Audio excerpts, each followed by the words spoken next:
All right, we're back. It's another Carolina podcast, back on schedule after a week off. Guys, it's been a long time since we've actually taken a week off, and this was completely my fault. I was on vacation and just away from all technology, completely disconnected, just getting sunburned and completely unplugging, which is actually like surprisingly and weirdly needed, given that we obviously haven't had sports to talk about, but it still seems like it's been as busy as ever. So nice to unplug. And good to be back, and missed a whole lot, so we have a lot to get to today that we will get to right away. No dilly-dallying today, because a lot of stuff has happened in the last couple weeks since we talked, including 3 more commits for the class of 2021 for South Carolina. Another target set a decision date for a couple weeks from now, and some more offers going out for intriguing prospects for the class of 2022. And I'll say off the top right now, we're recording this Wednesday morning. The South Carolina high school athletic, whatever, whoever decides those things, they have an initialism. It's SC something. South Carolina high school something is meeting right now. League is the word you're looking for. League? Yeah, South Carolina High School League. Okay, the SCHSL is meeting right now to determine what will happen to the high school, I guess all the high school sports seasons, but importantly for this podcast, the high school football season this fall. But they're meeting right now. We won't have a final decision until probably after we're finished recording the podcast, so we will save most of that discussion for next week. So a little bit of recruiting for South Carolina, but we start with the big news of all of college football right now, really, which is what is college football going to look like this fall? The Big Ten and Pac-12 last week decided to move to conference-only schedules, and I guess the exact specifics of that schedule, when the season starts, and how exactly they format the schedule is still to be determined. But the ACC, SEC, and Big 12 are still holding out. And after the SEC athletic directors met in Birmingham on Monday, we're not really any closer to a decision. Chris, you wrote a piece on GamecockCentral.com yesterday chronicling kind of what this could look like, sort of what some of the different options are and what was discussed in Birmingham. So where do you believe the SEC athletic directors are right now with regards to this coming football season? Yeah, it was really interesting that, just sort of the timing of all this. And, I don't know, Pearson, if it's just the SEC right now that is in this sort of boat. The SEC, Greg Sankey, and, the presidents and athletic directors around the league are sort of in lockstep in the fact that they're not going to decide anything until later this month. And now they've gotten some pressure to do so a little bit, whether it's group of 5 schools or whatever, some of these programs that are on, SEC schedules for this year. What are you going to do? Are you going to conference only or are you not? And we do think that Power 5 conferences, 2 of them already have gone to that model publicly. With the Big Ten and Pac-12, the ACC is expected to. The SEC would be expected to if things are normal, to be quite frank. And they're getting some pressure, from other conferences. And hey, let's get together on this plan. But really, Pearson, I think that the even bigger question than conference-only schedules or what to do with the fans, the bigger question right now is quite honestly whether or not football is even going to take place in the fall. And it's been really an interesting dynamic to watch in how it's shifted from the outset of the virus, where we're almost back to square one, where we're wondering, are we going to do it in the fall or are we going to do it in the spring? If you guys remember back in February, March, April, that's what we were wondering, when can it happen at all? And then it shifted to it's definitely happening. It's happening on time. We just got to figure out fans. And then we think we got, even in June, it was, hey, we think we can pack in even more fans than originally thought. And then the last several weeks happened and we're sort of back to this scenario. And so what I've gathered in reporting on the story that we published yesterday on Gamecock Central, what I've been gathering from some people in multiple conferences, not just the SEC, is that there's a big, big concern right now that the season's not going to start on time.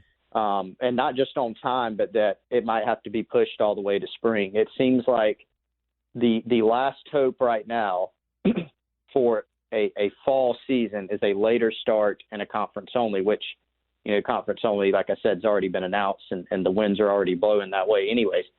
But I think the chances are sort of dwindling of playing this fall. Now, as we've seen, this thing has changed a lot since the outset. It's shifted a lot. It was only in early June, I think it was like June 5th, that Ray Tanner talked at a board meeting and was talking about being more optimistic than he had been in a while about getting more fans in the stands. Mm-hmm. And now here we are. So it's shifted a lot. And so it could maybe in 2 or 3 weeks, by the end of the month, things look a lot better. But there is a significant, whether or not anybody agrees with the decision-making that's being made, where we're at right now is that the power brokers are very concerned about a lot of factors. There's a lot that's going into it, and they are really concerned, that they're not going to be able to start on time or even have a season this year. The Pac-12 and Big Ten, like I said, haven't officially decided what they're going to do, when they're going to start, what the schedule is going to look like, but it seems like they're leaning towards starting the season essentially like end of September, beginning of October, starting a month later, and then just kind of playing out the 8 or 9 weeks of the season and ending around the same time, end of November, early December, which would, kind of keep things on track and I think be a good scenario. But it seems like that's probably preferred, as Sandy Barber, the athletic director for Penn State, said a couple weeks ago, that spring football is the absolute last resort. But Chris, I'll ask you this, and I may have already asked you and Wes this a couple months ago, but since we're a little closer and have a little bit more information, and since you talk to a lot of people, I don't know if you talked specifically to any of the athletic directors or just people that knew what went on in those meetings on Monday, and even if you didn't ask them specifically, do you have a sense if they would prefer a shortened season of, say, 9 games played in the fall or a full 12-game season but played later in the spring? I don't have a great sense of that. I think right now, not to sort of just dismiss the question at all, I think they're concerned about playing at all, even in the spring. And here's why. We just don't know. And Greg Sankey's pointed this out, and high school coaches have pointed this out as well. And by the way, guys, while we were recording, the high school league actually did approve a plan. Lexington wanted to put forth a plan to move football to the spring. That was voted down, and the high school league basically has approved their own plan to just begin a little bit later and play a shortened season. And so and they're leaving some flexibility in, but that's what they're going to do right now. But I'll put it this way: a high school coach yesterday told me, he said, "I'm more fearful of playing in the spring than I am right now." He said, "At least we know what we have right now." Greg Sankey's almost said the same thing. He said, "Guys, how do we know if we agree, hey, we're going to push this off until the spring? How do we know if it's going to be any better then?" And it's a valid question. And so I think people are looking around going, is this going to get better? Because if you do place all your hope and, okay, we're going to get to the spring and we'll definitely play then, what if the numbers aren't at some threshold in which you're comfortable? Then you're going to, it feels like, guys, that we've got to play at some point from a financial standpoint. South Carolina is in a good position financially in the athletics department. They actually operate in the black. They turn a little bit of a profit every year. And you're talking about them losing, $70, $80 million. And some of these smaller schools would be decimated. These high schools, if they couldn't play a football season, some of them would be decimated. And so it becomes a really difficult question. And so that's the concern that everybody has right now. I don't know that there's a preference in playing, moving football to spring presents its own unique set of challenges on the college football level. Mm-hmm. And this year, whenever you play, it's going to present a set of challenges. It's been very challenging to navigate so far, but I think their concern is just, can we play, period? When can we do it? Mm-hmm. And trying to navigate all that's been very tough for them. Jamie Pollard, the athletic director for Iowa State, reported, or I guess via Brett McMurphy the other day, that Iowa State would lose about $40 million from their athletic department if no fall sports are played, and that would be added to the roughly $70 million they lost since the beginning of shutdown through the end of August. So when you say decimated, it's not just the smaller programs like we've seen, like Old Dominion having to cut wrestling and Furman having to cut baseball. You're talking about, legitimate football programs, like not quite, not top tier or anything, but these are legitimate Power 5 football programs that are going to be absolutely destroyed by the financial reality of not having football. So I don't really think that's an option. It's going to happen, but what it looks like remains to be seen. Wes, if you do move football to the spring, there's so many other implications in terms of your scholarship limit, in terms of the players that if you're a junior or even a senior and you have aspirations to go to the NFL, what do you do when the NFL draft is in the middle of your college season? What does that mean for all the incoming freshmen that want to enroll early in January? Are they going to be eligible to play? What does that do for your scholarship numbers? There's so many implications here. I don't know. I mean, again, when you push it back, you're presenting yourself with more issues and more potential unknowns, but just the amount of questions that moving to the spring raises makes me think that it's not the most realistic option at this point. Well, I think it's your last case, sort of your last ditch effort. I don't get the sense, just what I've read and what Chris has heard and all that.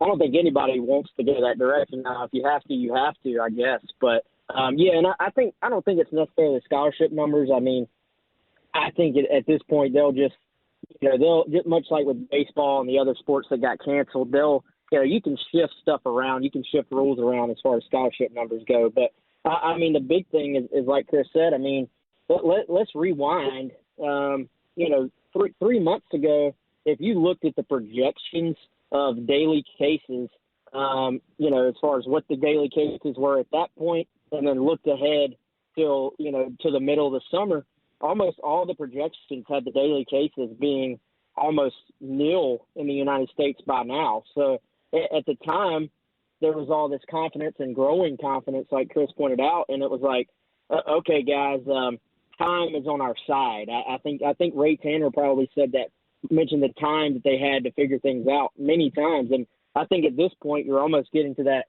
stage where the time to make a decision is running out. So you're sort of, I think, much like anything else with this right now, much like schools trying to figure out if they should go back or if the kids should be back in schools, et cetera, et cetera.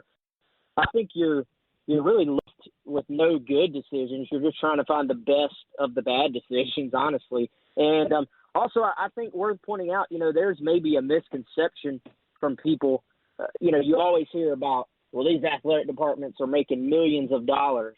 Well, yes, they are bringing in millions of dollars, but they're also turning right back around and spending those millions of dollars on the student athletes, on the coaches, on facilities, both for the students and for fans and stuff. So, to take out these millions of dollars that they're going to lose, really going to be a huge hit. And it's not something where, wow, we're just not making them rich this year. Mm-hmm. That all that money has been budgeted to be turned right back around and spent,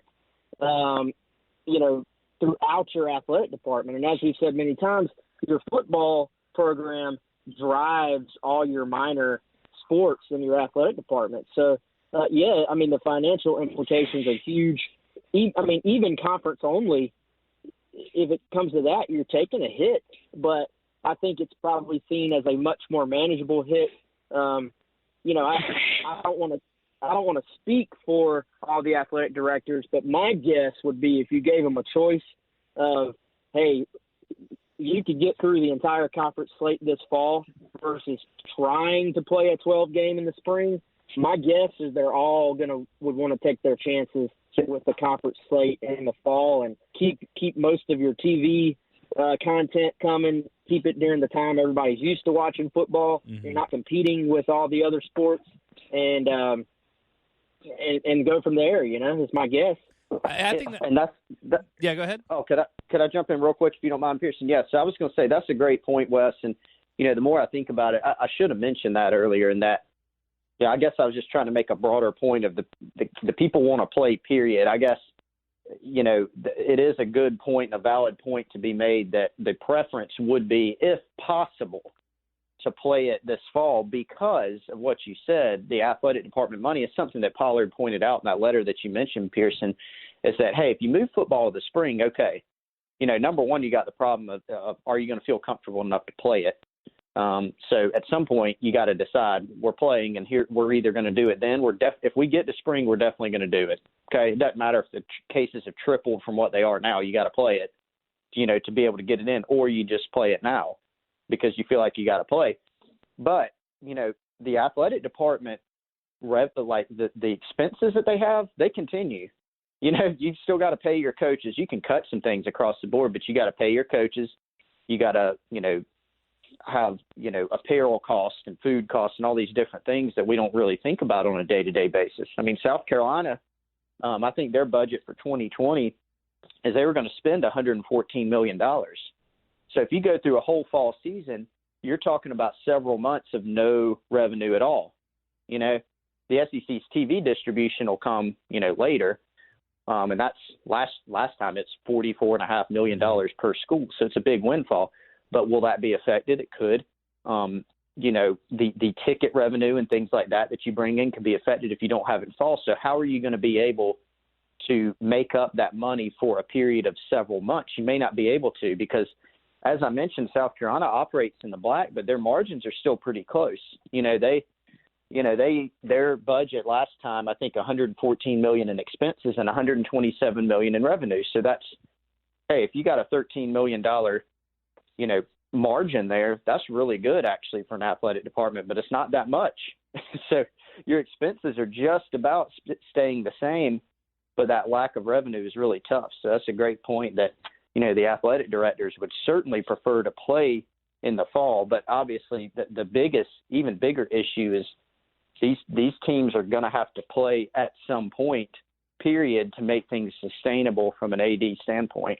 Right. Again, I mean, if you look at just Iowa State as sort of a representation, and I don't know what South Carolina's numbers would look like in terms of losses, but if they're anything close to Iowa State, you're talking about literally an entire year's, worth of budget that's just, essentially down the drain. And it makes sense when you think about it. I mean, the two biggest sources of revenue for any athletic department are the NCAA tournament and the college football season. And if you lose both of those things, it's just, I mean, it just kind of leaves the cupboard bare. To both of your point, I think the numbers, and this gets, I've seen a couple of these just from through the years, and it seems like the number is around like a couple dozen in terms of the athletic departments that actually operate in the black. And it's a lot of, the teams that you would expect. It's, the Ohio States and a lot of SEC schools, and you have Texas A&M and South Carolina. It's mostly who you would expect to be in that list. But I think what will be interesting as we start to examine like what the financial implications are, how many schools can sustain this.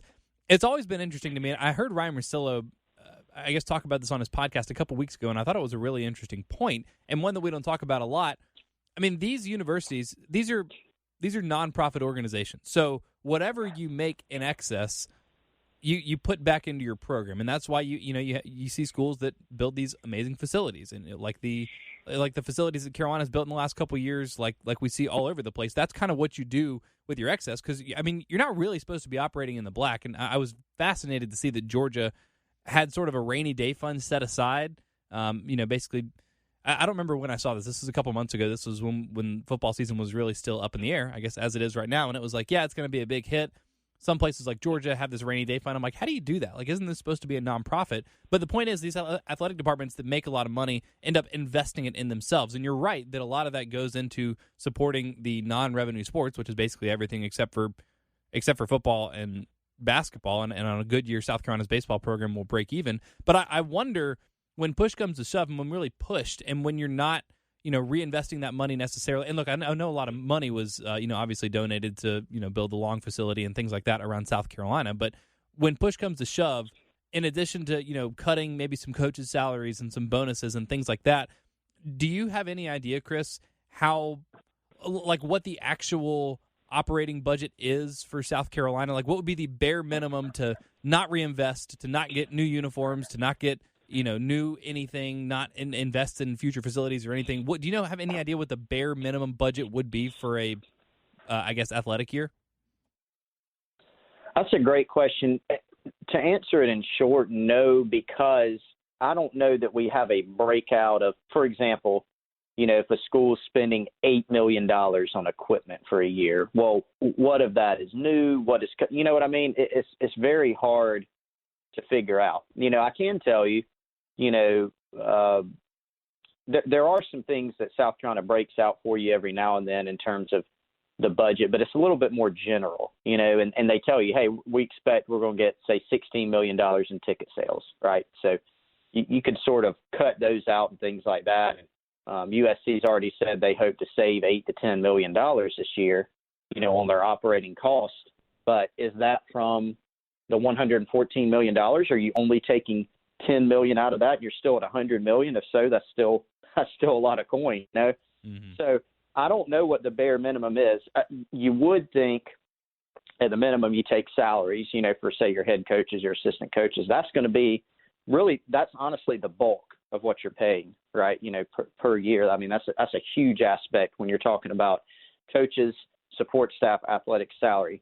Now, you can look at furloughing people and things like that, but it's really hard to come up with a number.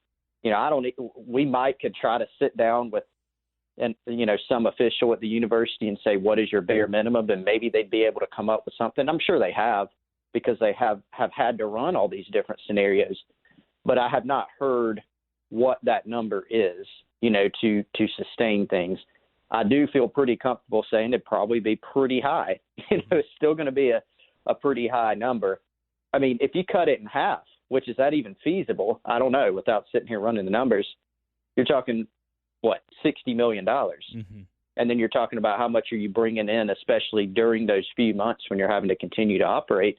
That's a difficult proposition. The other part of this, again, like the two biggest sources of revenue, college football and the NCAA tournament, and I guess to get even more specific, like for South Carolina, whether the number is $16 million or ticket sales or whatever, you mentioned the $44 million, and I think that number is going to go up a little bit this year, or I think theoretically would have. But the SEC TV payout is the bulk of where that money comes from. Wes, I'll throw this to you, but if you don't know it, and Chris, you happen to have a number just since you've talked to people very recently about these sorts of things, please chime in. But do you have any idea what the discrepancy would be in terms of the TV payout for a 9-game conference season as opposed to a 12-game season? Because I understand that, Carolina Wofford, Carolina Coastal, and Carolina East Carolina, those are all going to be televised. They're likely going to be on the SEC network or on the SEC network alternate, and they're going to be included in the payout. And I don't think they break each game down into okay, this is 1/12 of the money, this is 1/12 of the money, like that. But do you have any idea how different the TV payout would be if the season were 3 games shorter, if at all? No, I don't. And I think the way it's designed is basically there's a big pool of money from that contract.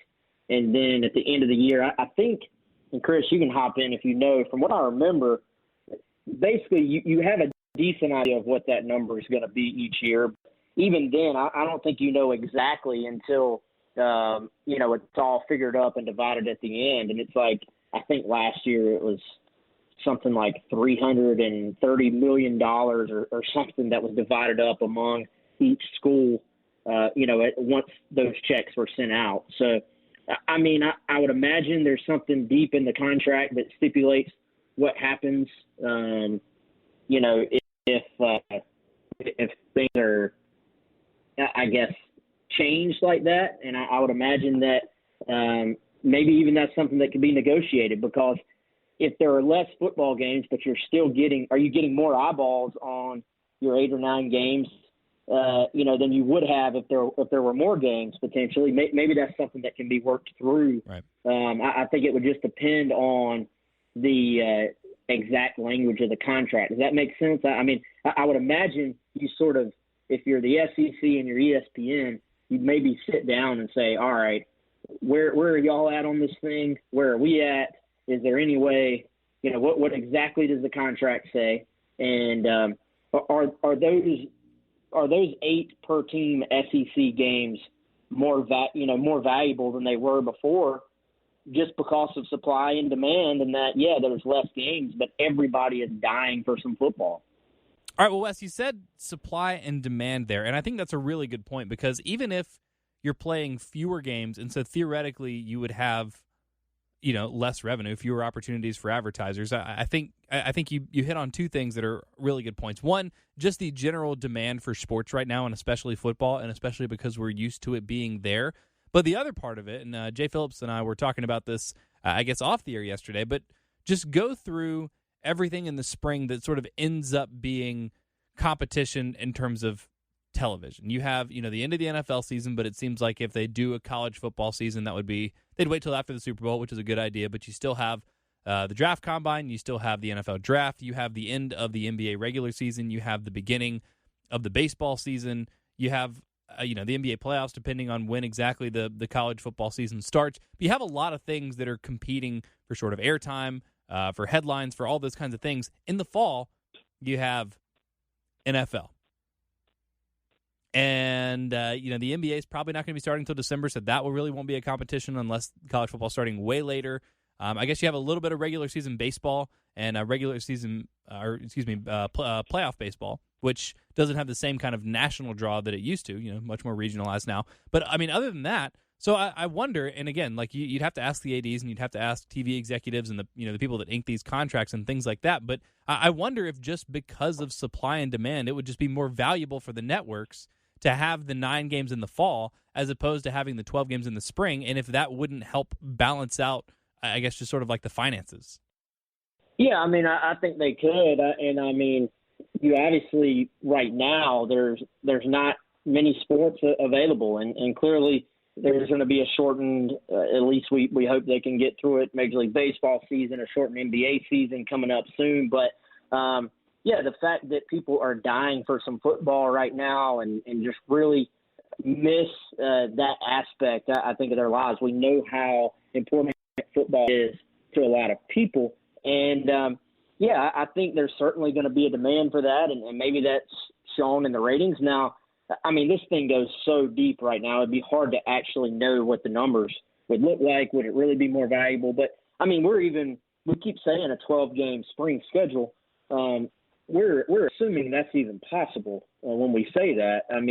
You could give up the 8-9 games in the fall and then get to the spring and be able to play 12 games then either. So that's a huge assumption to even compare it 8 or 9 now to 12 then. So, and then, are businesses able to spend ad dollars like they would have, in the first place or not? That ad revenue has to come from somewhere. It has to come from the actual businesses that want to advertise. Are they in good enough shape financially, collectively, to turn around and spend money on the ad dollars, or are they sort of having to pull back and decrease the amount of money spent? So I think, really we're just speculating because we don't know what the contract actually specifically says about the SEC games and what happens if there are less games and how that affects the payout, and then what the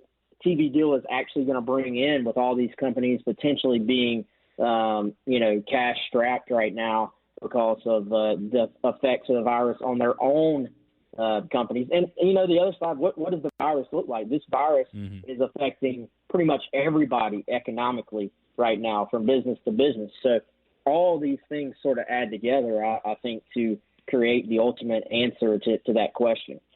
Last question on this for now. Again, it's a lot of speculation right now, and in a couple weeks, towards the end of July, when the SEC athletic directors actually are we're in the 11th hour now, but when they actually have to make a decision, we'll obviously talk a lot more about it. But last thing for you, Chris, if if the SEC does go to a conference-only schedule like the Big Ten and like the Pac-12, has there been any discussion about adding a 9th or possibly even a 10th game to try to have more games and expand the schedule? And if so, what would they do to get a 9th or a 10th conference game in terms of how you pick which teams you're playing?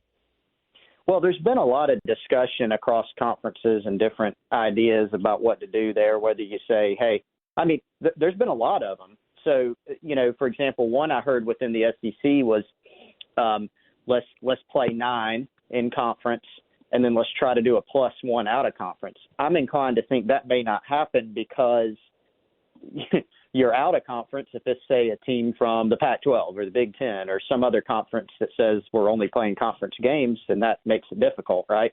Can schools break away from their conference in that regard and say, well, we're just going to go play? I don't think so. Yeah, if everybody else says we're only playing our conference, that pretty well limits your competition.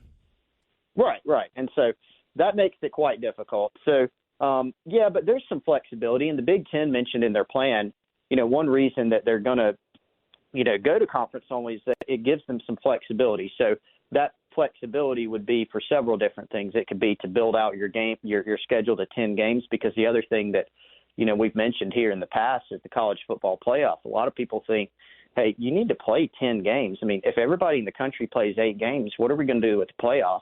Can you have it? If you do have it, do you have to expand it to, say, 8 teams?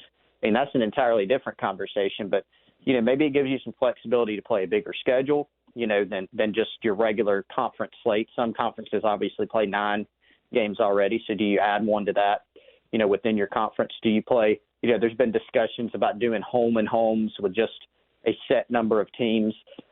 One reason for the flexibility there is if one team, say has to shut down because say they get 40 positive cases or something that's hard to predict and they can't make the trip or they can't host you, can you move that game to later? And so if you start out with the idea of we're gonna play conference only, you start out at an 8 or 9 game threshold, and then you can sort of move things around from there. So there's a lot of things on the table. We just don't know, what it's going to be right now. And the first step is obviously we got to figure out when it's going to be. Right. Well, maybe even looks like home and home with all the teams in your division, and I guess that.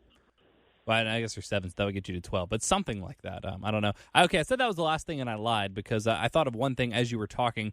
If it is conference only, there are going to be a lot of people around the country that are pushing for rivalry games to be renewed, i.e. Georgia, Georgia Tech, Florida, Florida State. Some exceptions to be made.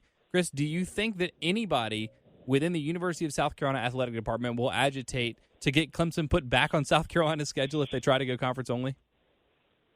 My understanding, Pearson, is both Clemson and South Carolina want to play the rivalry game, and there's a lot of reasons. Should not want to play that. Well, there's a lot of reasons behind it, and one is what if something crazy happened and South Carolina scored just which it would be going from what we know going into the season, being a monumental upset. But what if it happened? That would be one part. But it's been played since 1909. So I think it's the second longest undisturbed rivalry in the country.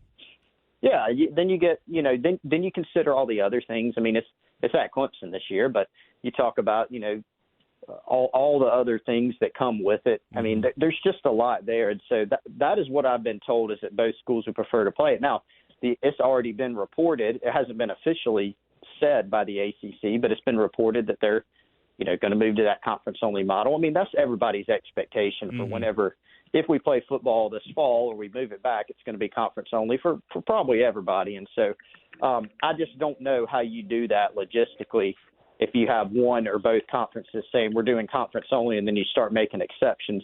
I just don't know if it's feasible. We'll just have to see. Right, yeah, and I asked that kind of tongue-in-cheek because, again, everyone would like that game to be played, although when that got thrown out last week, I saw a lot of Carolina fans on Twitter saying, hey, you know what, if Carolina doesn't have to play the hardest schedule in the country again this year, that wouldn't be the worst thing in the world. But like I said, we'll get a clearer picture here in the next couple of weeks, finally, because we're running out of time, and some decisions are finally going to have to be made, but we will still have to wait a couple weeks for those. But with that, the recruiting season has continued. South Carolina is still continuing its voluntary workouts, and sometime here pretty soon, the coaches are, if it hasn't already happened, because, again, I can't keep track of the dates, and everything's fluid and moving a lot, but the football season is essentially resuming as normal until we hear otherwise. And with that, since the last time we spoke, South Carolina has added 3 recruits to the class of 2021, and I guess we'll go all the way back to July 3rd, and we'll start. I'll start with you, Wes, on Derwin Burgess, who committed, I think, like the day after we did our last podcast. So reach back in the Wayback Machine and tell us what you know about Derwin Burgess' commitment. Yeah, really just another guy that fits this mold we talked about with South Carolina recruiting athletes who are capable of playing multiple positions. He's a 5'11", I think probably 175-pound kid. Really, I think maybe fits the slot receiver mold for South Carolina. Some schools want him at defensive back. He's even a guy who can maybe help you in the backfield a little bit, jet sweep game, maybe even special teams, stuff like that. But, like we've talked about a lot, South Carolina has sort of, I guess, got a collection of guys that could play multiple positions. And I think the value of that is we've talked about how sort of difficult it is to evaluate kids right now. So it adds some value when maybe a guy can come in and play a different position if it doesn't work out at the first position. And, Derwin is one of these guys that Joe Cox has kind of, I would say, focused in on. Brian McClendon started the recruiting process there for South Carolina. I think had South Carolina in a decent spot, but there's maybe a little bit of a step back once that change took place. But Joe Cox stepped in there, developed a really strong relationship, and then South Carolina was able to land him. And I think probably another win over Georgia Tech. You sort of look in the state of Georgia, there's been a couple of guys that Georgia Tech has gotten in on, I think, felt pretty good. Derwin Burgess had them as a public leader at one point a few months ago, but South Carolina sort of dug in. They got him on campus before the recruiting shutdown, which was obviously huge, and it sort of fits that. We saw Trinelius Tatum, the linebacker, had Georgia Tech way out front, had been to that campus multiple times, and then took one visit to South Carolina, saw the facilities, saw what they had to offer, and boom, South Carolina takes the lead. So I think sort of fits that same, I would say, narrative as far as how their recruitment's played out, just shifted a little bit forward as far as the timeline for things. It says he's from Riverdale. Is that Atlanta? Do you know what part of Georgia Riverdale's in, Chris? Yeah, I think it's that Atlanta, like, metro area. I mean, it's just Greater Atlanta, gigantic. Like yeah. it's that's like I half think the it's state. a few miles. Yeah, it really is. It seems like it. Yeah, it's like, I think it's like 5 to 10 miles like away from Atlanta, so it's in that vicinity. Does it have anything to do with the terrible Netflix show Riverdale? Don't think so. Haven't seen it. Couldn't say. Okay. All right. Very good. We'll leave it at that. But yeah, Derwin Burgess. You mentioned Georgia Tech. Some of the other schools that had expressed interest in Burgess or offered him scholarships: Tennessee, West Virginia, Florida State, East Carolina. So for everybody that's worried about offer lists and things like that, there you go. But another 3-star athlete, getting more of those versatile guys. The next guy, and this is actually the next day. This is on the 4th of July. TJ Sanders. Chris, I'll throw this one to you. Again, this was a couple weeks ago, so dial it back if you can. Tell us what you know about TJ Sanders. Yeah, I mean, TJ is a guy that South Carolina had on its radar pretty early, had him up. Wes, was that the last weekend possible to get him on campus before things shut down, I think? Or definitely one of the last weekends. Yeah, it was I think he was in on March 1st. Yeah, so I mean, you're right up against it there. I mean, I think the following week things were done on that front. So South Carolina did well to get him in. The staff eyeballed him during that visit. They liked what they saw on film. They knew about him, heard good things about him, but they saw him and they immediately pulled the trigger on an offer. And Wes actually went up to the school and was able to sort of report back that, really we thought South Carolina was going to be in good shape going forward and probably going to be pretty hard to beat. It's clear he was in no rush. I think this is one where it might have actually helped South Carolina that things did get shut down because TJ, he sort of wanted to go take some other visits and experience the process and maybe would have gone to some camps and really blown up. And not to say South Carolina wouldn't have landed him under that scenario. I think they would have had a great shot to land him, but the competition would have been even tougher. But even as it was, he picked up some other offers. And, South Carolina just stayed the course, and they were able to go ahead and land him. But this is a big, 6'4", 285-pound kid who's a quality basketball player. He's got a nice touch on the basketball court, big kid. He can move, and he's only played football for a year. So when you look at what he is on the field right now, you're already impressed by the size and the movement. But you look at the canvas that he's going to bring to the program, there's a lot to like. And I think possibly the highest upside kid in the state of South Carolina, in my opinion.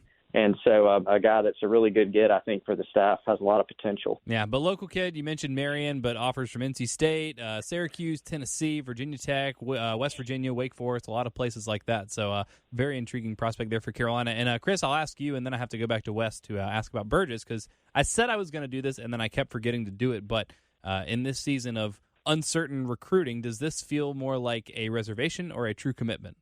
I think it's a commitment, man. I mean, now TJ, like I said earlier, I mean, I think he would have taken some visits, but I think he's comfortable with the decision that he made. And I can't 100% guarantee that if in-person recruiting isn't open back up, that he won't go see some places. But I'm skeptical of that. I think that they have a great shot at hanging on to him. I mean, you got to consider it's not like he's been to South Carolina even 20 times or so. So if things don't get opened up until later, I think that he'll use those times, which may be very limited, to be frank, in this cycle, to go check out a game at South Carolina if it's allowed, or to go see campus again. I think they'll be in good position to hang on to him. Wes, same question for Derwin Burgess. Yeah, I'd say I'd say, yeah, it's a commitment. I think the fact he visited before things got shut down as well is always a good sign for somebody, for schools hanging on to a kid. I would say if TJ, TJ being an in-state kid, if TJ is like a 9 or a 9.5, as far as commitment level, you'd maybe dial it back a half number, for Derwin just being an out-of-state kid. But yeah, I think if you look at him, it wasn't a surprise when he committed to South Carolina.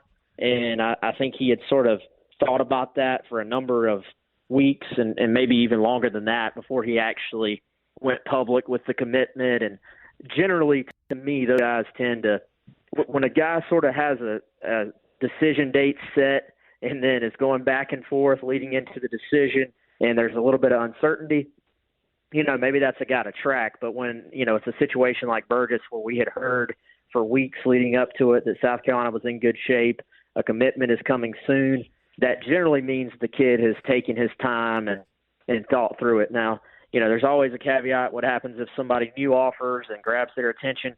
That's always possible in recruiting. But, I think as we stand right now, I'd say both those guys are pretty firmly committed to South Carolina. All right, last guy, most recent commitment, and this one, again, just if you follow Twitter, message boards, people's reaction, this one felt big, and I'll keep it here with you, Wes. George Wilson, he's still just listed as the 3-star guy, but again, look at his offer list. Arizona State was heavily in there.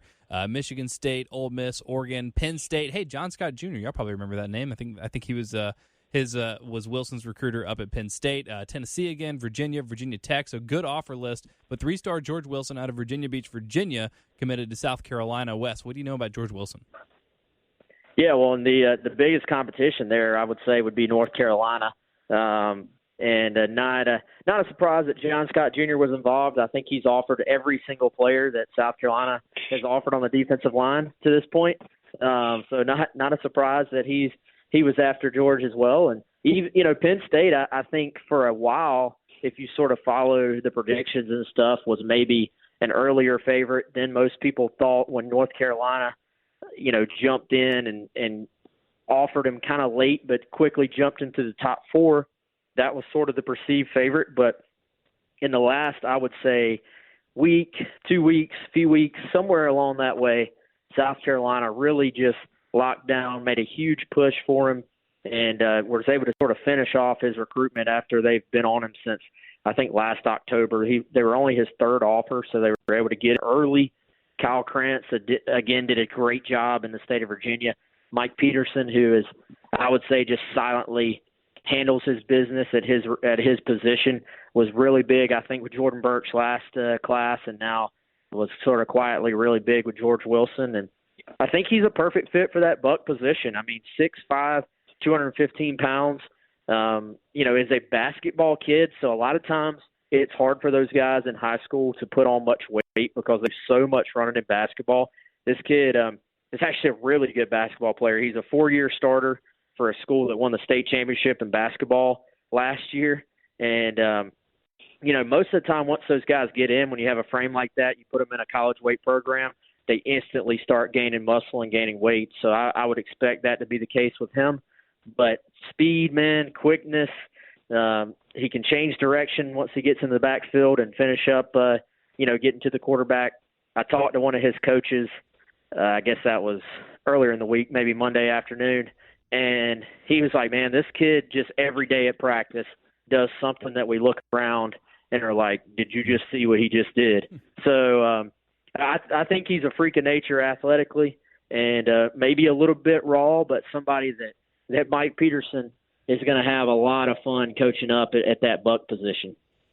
2 more guys before we get out of here. That does it for the new commits for South Carolina and filling up their class of 2021. Everyone was worried about it like a month ago, but they got a good number in there now. I don't know what it is, but double digits now, I think, right? At least like 12, 13, 14, something like that. So 15. 15, yeah. So for all the hand-wringing, they're filling up their class of 2021. They are going to have a full football roster in 2020-21. But 2 more guys to be on the lookout for.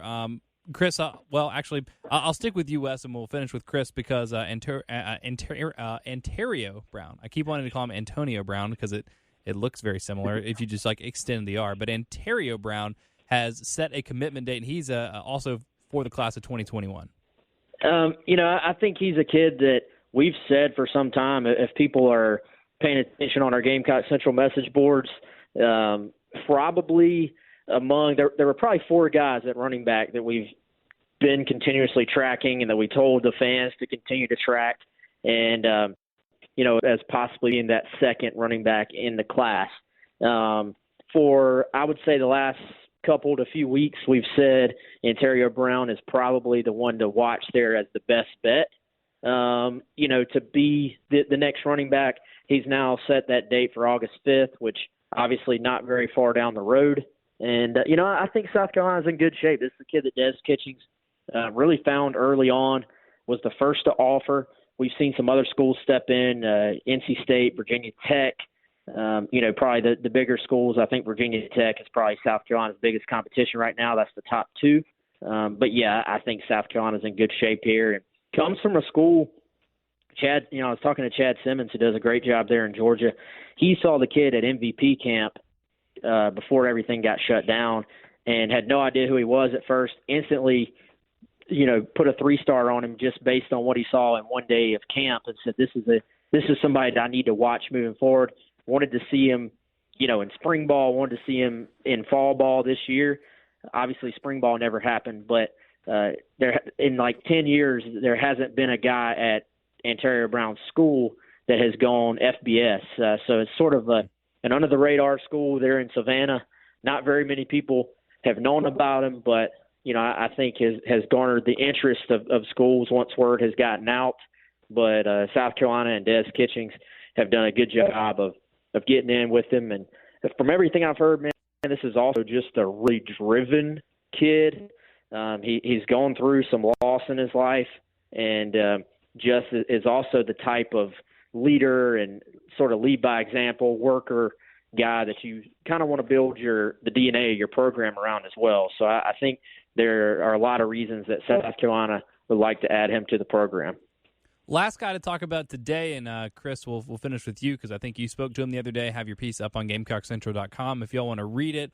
But oftentimes when you have a player in any sport or just in general, like a person that's really big, it's kind of funny to ironically call them tiny or smalls or something. But it's a rare opportunity when we get to talk to somebody or talk about someone that fits that description and is actually named Smalls. And that's the case for Iman Smalls, who is anything but small. So, Chris, what did you learn? South Carolina recently offered him. What did you, and is he class of 2022?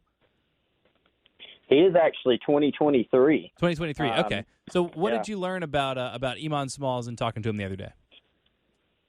Well, this is a kid that we've known about for a little bit and knew that he was a big kid that some coaches down in that Beaufort area who played against him last year, they knew about. They've talked about him and said he has a chance to be really good.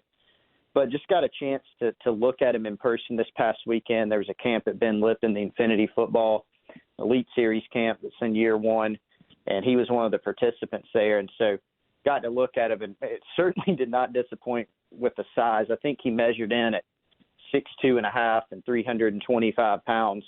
And so you look at him physically, and I pointed him out to a few of the other high school coaches that were there at the camp and said, hey, check this kid out. And they said, wow, that's a good-looking kid. And I said, yeah, he's a sophomore. What do you think? And they couldn't believe it. So he's a big kid. He did a nice job from what I saw in the drills and the limited one-on-ones that they did have at the event. And not long after, he got an offer from South Carolina. I think that was Monday. And so some people who, worked the camp there were impressed by him. And he's one of those guys that just, it's hard to remember that he's still pretty young. And so he's got a ways to go, but very, very intriguing. And he's got some other Power Fives, FSU, Virginia Tech, North Carolina, Wake Forest are among the schools that are already showing more interest in him. But South Carolina jumped in first. He grew up a Gamecock fan, has a bunch of family ties to South Carolina, and really likes what he's seen so far. He's been on campus a couple times. So obviously sort of file it away because there's a long way to go. Mm-hmm. But another guy to watch in state for that class. Yeah, it'll be a while, but South Carolina in early with Iman Smalls, who, again, is anything but. So if you want to read Chris's piece on that on GamecockCentral.com, do that. GamecockCentral.com really popping right now. Obviously, tons of news and tons of speculation about what the football season will look like. As soon as that news breaks, it will be on GamecockCentral.com. We also have everything going on football related, whether it's recruiting, whether it's what's going on with the actual football camp, which is, like I said, still going on. Israel Mukwamu recently named a preseason All-American by Phil Steele.